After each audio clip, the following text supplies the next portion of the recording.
Hello guys, welcome back to my YouTube channel. I hope this video finds in good health and my videos are very informative for you.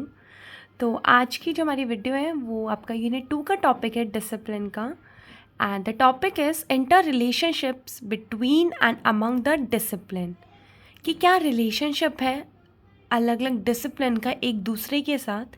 The first one is science and maths. तो maths हमें help करता है कि हम science को ज़्यादा अच्छे से समझ सकें. वो कैसे होता है? फॉर एग्ज़ाम्पल जब हम एक्सपेरिमेंट कर रहे हैं साइंस में तो हम मैथ्स का यूज़ करते हैं कुछ चीज़ें मेजर करने के लिए, like how much water we need for a plant. तो मेजरमेंट वाला जो काम होता है साइंस में उसमें हम किसका यूज़ करते हैं? मैथ्स का यूज़ करते हैं. अब साइंस में जो फिज़िक्स होती है वहाँ पे न्यूमेरिकल सॉल्व करने के लिए हम किसका यूज़ करते हैं? मैथ्स का यूज़ करते हैं. Next point is language arts and social studies. अब जो language arts and social studies है वो कैसे कनेक्टेड है? रीडिंग एंड राइटिंग जो लैंग्वेज का पार्ट है वो हमें हेल्प करता है कि हम जो हमारी हिस्ट्री रही है, कल्चर रहा है, उसे अच्छे से समझ सकें. For example, when we read stories about important events, we learn about history and then we write about what we learned. तो जब हम बहुत सारी स्टोरीज रीड करते हैं तो अब रीडिंग किसका पार्ट है? लैंग्वेज का पार्ट है. रीडिंग स्किल आपने पढ़ा होगा. तो वो लैंग्वेज हमें हेल्प करती है कि जो सोशल स्टडीज़ के अलग अलग पार्ट्स हैं, हिस्ट्री है, उसके बारे में हम जान सकें एंड फिर जानने के बाद हम उस चीज़ को लिख सके. तो ये राइटिंग वाला जो पार्ट है और रीडिंग वाला पार्ट है वो आपका लैंग्वेज से है और वो हमें हेल्प कर रहा है कि हम क्या पढ़ सके? हिस्ट्री पढ़ सके, जो किसका पार्ट है? सोशल स्टडीज़ का पार्ट है.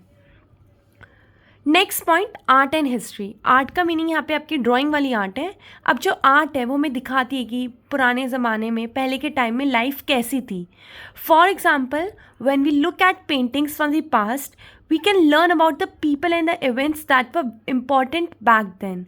तो जो हम पुराने टाइम की पेंटिंग्स देखते हैं, पास्ट टाइम की पेंटिंग्स देखते हैं, तो हमें पता चल सकता है कि उस टाइम जो लोग थे वो कैसे कपड़े पहनते थे, कौन कौन से इंपॉर्टेंट इवेंट्स रहे हैं. तो आर्ट हमें क्या बता रहा है? पास्ट बता रहा है. एंड पास्ट हमें पता, हम कहाँ पढ़ते हैं? हिस्ट्री में पढ़ते हैं. History is the study of past.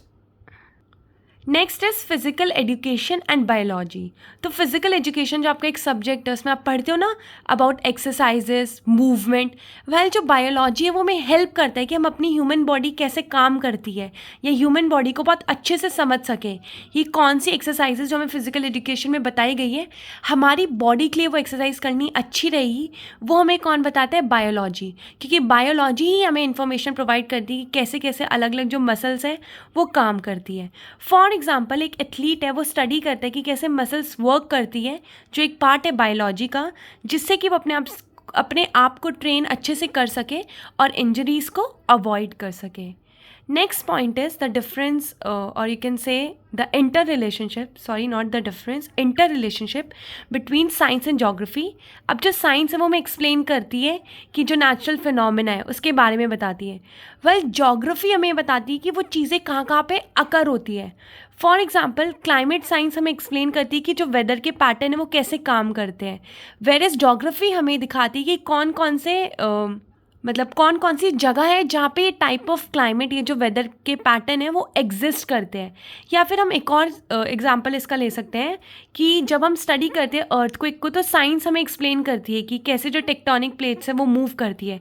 Where as geography हमें ये बताती है कि कौन कौन से ऐसे रीजन है जहाँ पे जो अर्थक्वेक है are more likely to happen, like near the Pacific ring of fire, या कौन कौन सी ऐसी जगह है जहाँ पे अर्थक्वेक ज़्यादा अकर होता है.